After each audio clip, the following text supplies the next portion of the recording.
విద్య వైద్య రంగాలను ప్రభుత్వం రెండు కళ్ళగా భావించి అధిక ప్రాధాన్యత ఇస్తున్నట్లు భూపాలపల్లి శాసనసభ్యులు గండ్ర సత్యనారాయణరావు తెలిపారు.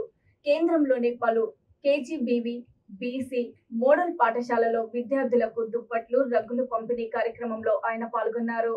జంగేడు కేజీబీవీ పాఠశాలలో జిల్లా కలెక్టర్ రాహుల్ శర్మ విద్యార్థులతో కలిసి అల్పాహారం చేశారు. ఈ సందర్భంగా ఆయన మాట్లాడుతూ చలి తీవ్రత ఎక్కువగా ఉన్నందున హాస్టల్లో ఉన్న విద్యార్థులు స్నానాలు చేయడానికి ఇబ్బందులు పడుతున్నారని గీజర్స్ ఏర్పాటు చేస్తున్నట్లు తెలిపారు. ఈ కార్యక్రమంలో స్థానిక సంస్థలు కలెక్టర్ విజయలక్ష్మి, విద్యాశాఖ అధికారి రాజేందర్, బీసీ సంక్షేమ అధికారి శైలజ, కౌన్సిలర్లు, ఆయా మండలాల తహసీల్దార్లు, ఎంపీడీఓలు తదితరులు పాల్గొన్నారు. తల్లి మాకేమైనా సమస్యలు చెప్తే మేమే చేసేటోళ్ళం, నువ్వు చేస్తావా కదమ్మా? ఇప్పుడు కలెక్టర్ గారిని అడిగి అరేంజ్ చేయాలంటే బ్లాంకెట్, బెడ్షీట్, గ్రీజర్స్ అరేంజ్ చేశారు. ఏమా నాకు 10 కోట్లు అయితే 7 కోట్ల రూపాయలు హాస్టల్ రిపేర్స్ పెట్టిన గురుకులాలకు.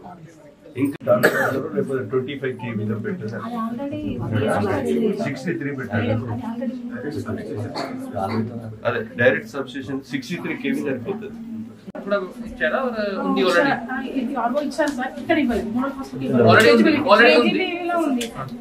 ఇక్కడ ఉందా మీ ఫార్మ్?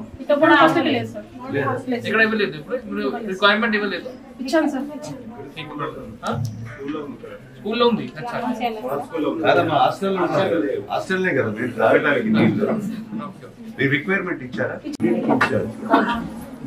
కొద్దిగా మీరు అన్ని చూసుకోవాలి. ఎమ్మెల్యే పోయి చూసిపోతే ఏమవుతుంది, కలెక్టరేట్ చూసిపోతే ఏమవుతుంది, ఆ పిల్లలు ఉంటుంది కదమ్మా. అట్లా తప్పదు. మీరు పిల్లలు మన కుటుంబం